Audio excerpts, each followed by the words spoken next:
Today we're talking about preheating your kiln.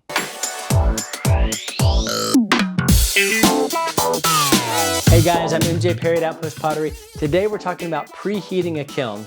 Now, what is preheating a kiln? Preheating a kiln is basically going from whatever your room temperature is up to around 200, 220 degrees and holding at that position. It's basically a segment where you go to 220 and then you hold for a length of time, anywhere from 30 minutes to sometimes I do 4 hours. Now, the reason you want to preheat is to make sure you get all the moisture out of your wares. That could be moisture from the actual clay body still drying out. It could be moisture from the glaze maybe it's several underglazes on there. The point is you're trying to get every last molecule of moisture out of that clay body so that it reduces the likelihood of something exploding or messing up your glaze or whatever. So I usually do this when I'm bisquing my wares. I can be a little impatient sometimes, and sometimes I don't want to wait 3 or 4 or 5 days to make sure my wares are 100% bone dry. So what I often do, and I'm not necessarily recommending it to everybody, I load up my kiln and maybe some of the ones on top still have a little bit of moisture in it. So I will just put a preheat on of maybe 3 hours, maybe 4 hours, and just bake the heck out of that stuff and get all the moisture out. The downside with preheating when you have wares that are not 100% bone dry is I've heard you can wear out the elements, the coils in your kiln. You can wear them out faster. But I am at 147 on one kiln and 150 on the other kiln, number of fires, and I have not done that yet. So I can't speak to that, but so far so good. And when I do preheat, I don't close everything up. I leave it cracked, either 1 or 2 little wedge bricks open, and I'll leave the plugs out, the holes that plug the holes, I'll leave those plugs out so that the water can be escaping from that kiln. You don't have that water stuck inside the kiln, baking and wreaking havoc inside your kiln atmosphere. Okay, so now let's head over to the kiln and I'll show you how to do the preheat. Okay guys, I'm going to show you the most common way that I preheat. It's usually with bisque. So I like to do fast bisque, and I bisque to 010. A lot of people bisque to 04, I bisque to 010, and then no hold.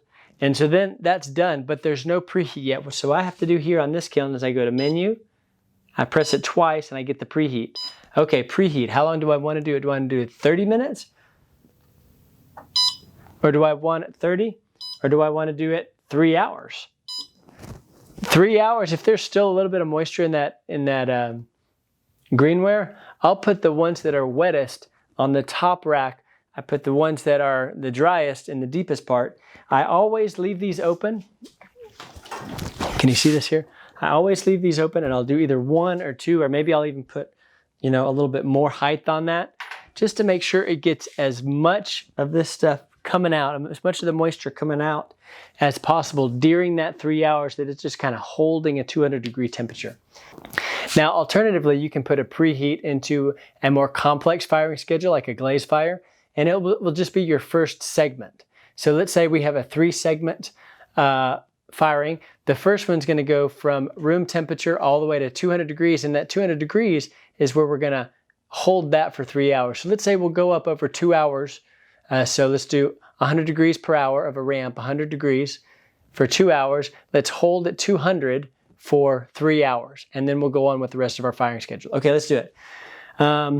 Let's do user number 6 as my test one. Let's do 3 segments.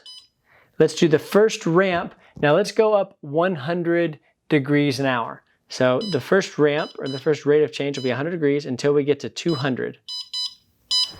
Okay, and then we're going to hold that 200 for 3 hours. 3 hours. Okay, the second ramp, we're going to go up as fast as we can to 2157. So we're going to go, the ramp is 9999. We're going to go 10,000 degrees an hour. In reality, it won't go up near that fast, but that's the maximum speed that you can go.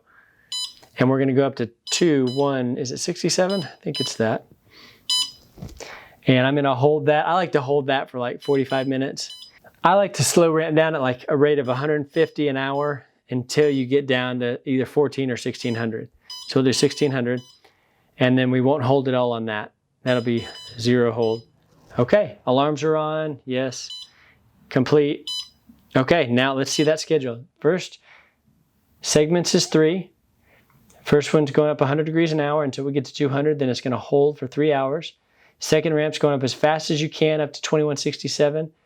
Hold that for 45 minutes, ramp down 150 an hour until you get to 1600, and then you are done. Delays, no delays, alarms are on, error codes are on. This is fire number 145. Okay, that's all there is to it, guys. This is how you put a preheat either on a glaze fire, on a more complex firing schedule, or on a bisque fire, or on one of these fast glaze, slow glaze, fast bisque, slow bisque.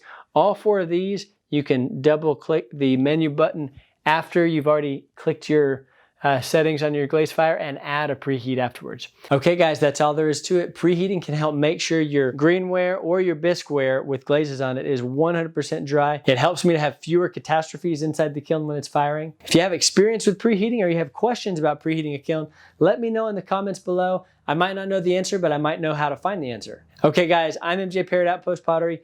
Thank you for watching and keep on learning.